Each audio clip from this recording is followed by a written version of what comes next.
The topic I have chosen today is inspired by Gurudev Ranade himself and his writings.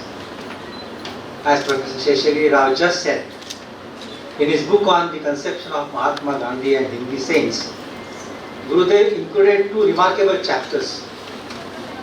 One he called a spiritual autobiography of Mahatma Gandhi and another a spiritual autobiography of Kabir. Gurudev also gave us the key to understand what a spiritual autobiography really is when he wrote, and I quote, "A great man's work really constitutes his autobiography." And there is a lovely incident which Professor Sheshali Rao just mentioned. Once in Allahabad, one Mr. Kaju asked, "How is it that Dr. Ranade has not written his autobiography?"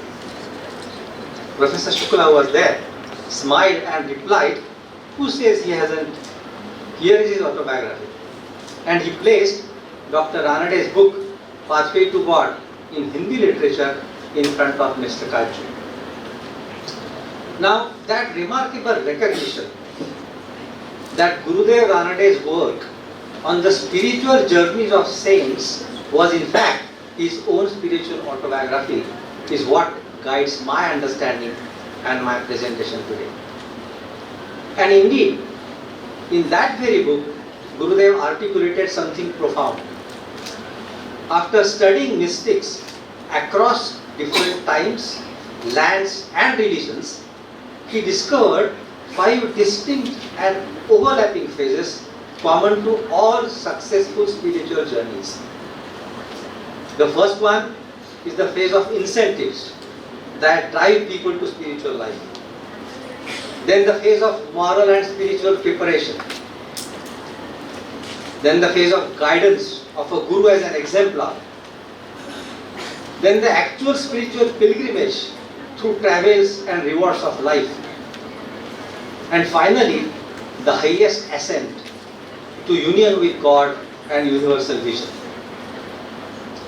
Now what I wish to show you today is something remarkable. Gurudev Ranade did not just analyze and articulate his pathway, he actually lived it. His own spiritual autobiography also unfolds through these very 5 phases. Dr. Sarvapalli Radhakrishnan captured this accurately when he observed, "We merely talk philosophy, Professor Ranade lives it." So the first phase is the phase of incentives that drive people to spiritual life.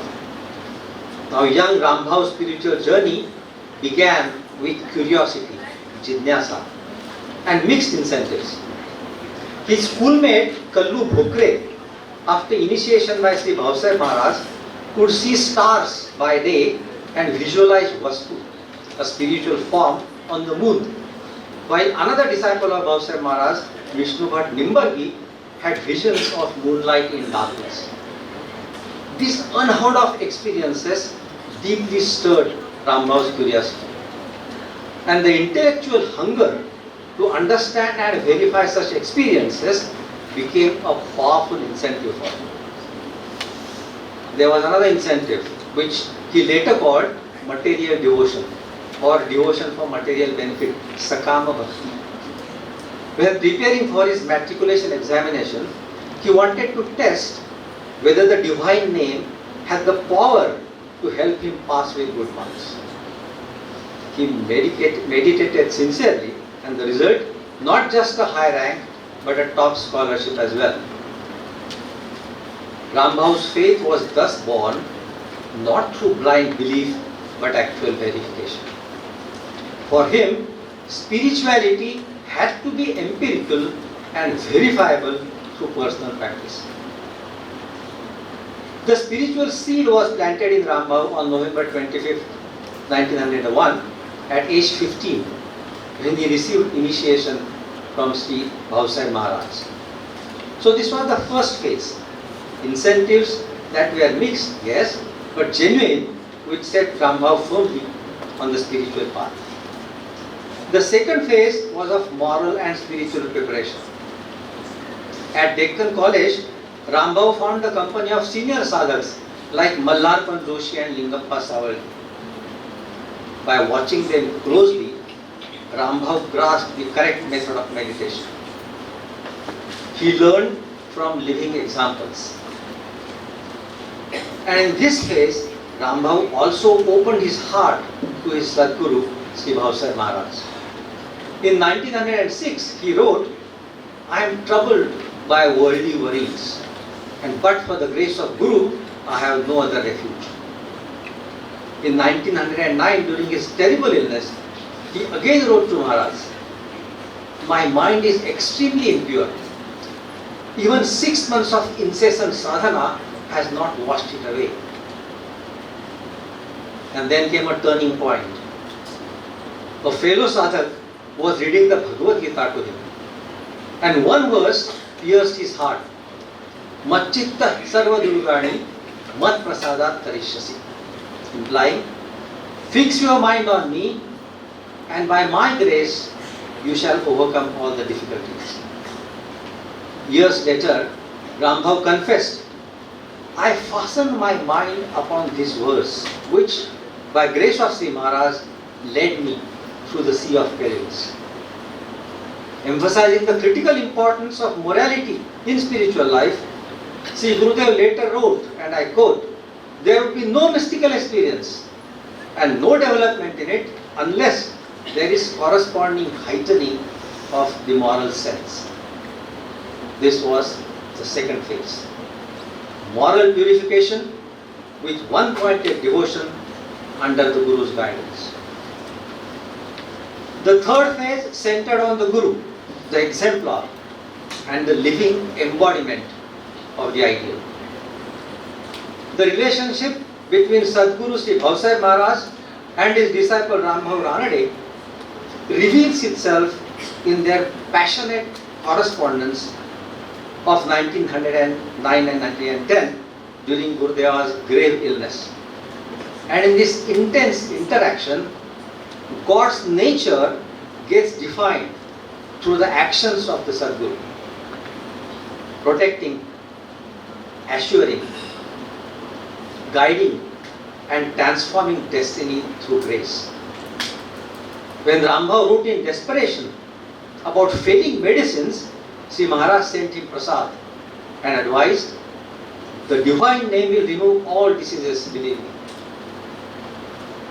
When his condition became critical and doctors offered no hope, Rambhav travelled straight to Insageri with his mother to seek his Guru's grace.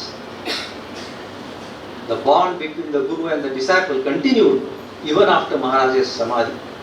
In 1920, in deep meditation, Rambhav heard a voice once, "Take that flower." And he found a single fresh flower on the Samadhi of Maharaj, the Sadguru's gift, which became his medicine. So this was the third phase, the Sadguru, through whom God's nature and functions are revealed as protecting, omniscient, transforming, and ever-present. And then came the fourth phase, the actual spiritual pilgrimage. Now, looking back across Gurudev Ranade's spiritual life, a remarkable pattern emerges. Every material setback intensified his devotion, and every intensified devotion brought a spiritual breakthrough. During the 1909 illness, he had remarkable spiritual experiences. He heard bells ringing, a chorus of melodious musical instrument, the Anahat Naad.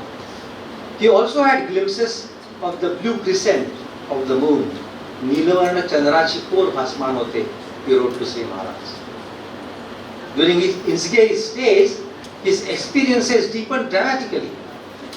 He alluded to his own state, quoting Sri Santa Dhaneshwara's Kakada. "My bodily consciousness was lost, Gele Nirpanamai. My mind changed to supermind, Manahe Unmana Zale. The whole universe was alight, Prakasha Thora Zala, Sathavena Ambari, and filled with the resonance of God. Vazati Divya Vate, Anuhata Gajali. I was merged in an ocean of bliss. Ananda Sagarata, Preme Gudi Dike."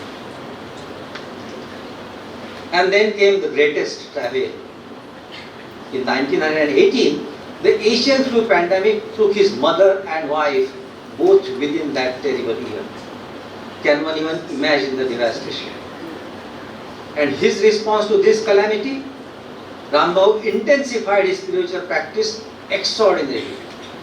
At least 7 hours daily in formal meditation, and at all other times remembering the divine name. But then came his second terrible illness, a harrowing ordeal of 18 long months. Some may well consider this a period of dark night of the soul in his spiritual journey. But undeterred and with intense sadhana, his experiences also reached new heights. He experienced darshana, sparshana, sambhashana, vision, touch and conversation with the self, with a capital S of course. At the 1921 Shravan Saptah, the transformation in Rambhau was visible to everyone. Rambhau, who just months earlier was unable to even stand for bhajans, now rose with radiant energy and served the sadhaks. Around that time, he confided to his close disciples, through the grace of Sri Maharaj, my pursuit of self-realization has now been fulfilled. Sri Maharajanच्या कृपेने आता माझ्यापुरता परमार्थ झाला. It indeed was the dawn after the dark night. And this was the fourth phase. Trading through travails and making the breakthrough from a devoted seeker to a realized soul. The fifth and the final phase was the highest ascent from self-realization to universal vision. Once Gurudev made an extraordinary confession, and I quote, I have not mentioned any spiritual experience in my books which I have not actually experienced. Amazing, isn't it? Dr. Ranade was not an academic scholar studying mysticism from outside. He was a mystic who became a scholar revealing the eternal truth from within. The spiritual height that Sri Gurudev reached was extraordinary. Through decades of study and direct realization of the divine, Gurudev Ranade arrived at a profound synthesis. One God, one word and one religion. Now why one God? Because the reality, the God experienced by all mystics is one. Why one world? Because humanity is one family, united in its spiritual longing. And why one religion? Because all authentic religions lead to the same ultimate goal, the God. So this was the fifth phase, the highest ascent, beginning with mixed incentives and ending in a universal vision. From one sadhak's journey to a map for the whole humanity. Sri Gurudev ended his own autobiographical essay of 1936, The Evolution of My Own Thought, in a telling statement. He said, and I quote, spiritual life has been the beginning of my career. Let me hope it will be its culmination as well. And indeed, it was the culmination that fulfilled his own prophecy. On June 6, 1957, Gurudev attained Samadhi at Imbar, leaving behind a lived demonstration that the pathway to God is real, it is verifiable, and it is universal. So friends, the pathway that Sri Gurudev defined and walked is still there. The 5 phases he articulated still unfold for every sincere seeker. And the grace is still available to anyone willing to take the first step. If we take even a few steps on that pathway, if we kindle even a small flame of that devotion, if we open ourselves even a little to the grace that transformed his life, then our gathering here today will not be in vain. So, may we all walk, however humbly, on the pathway that Sri Gurudev revealed for every one of us the pathway to God. Raja Dhyas.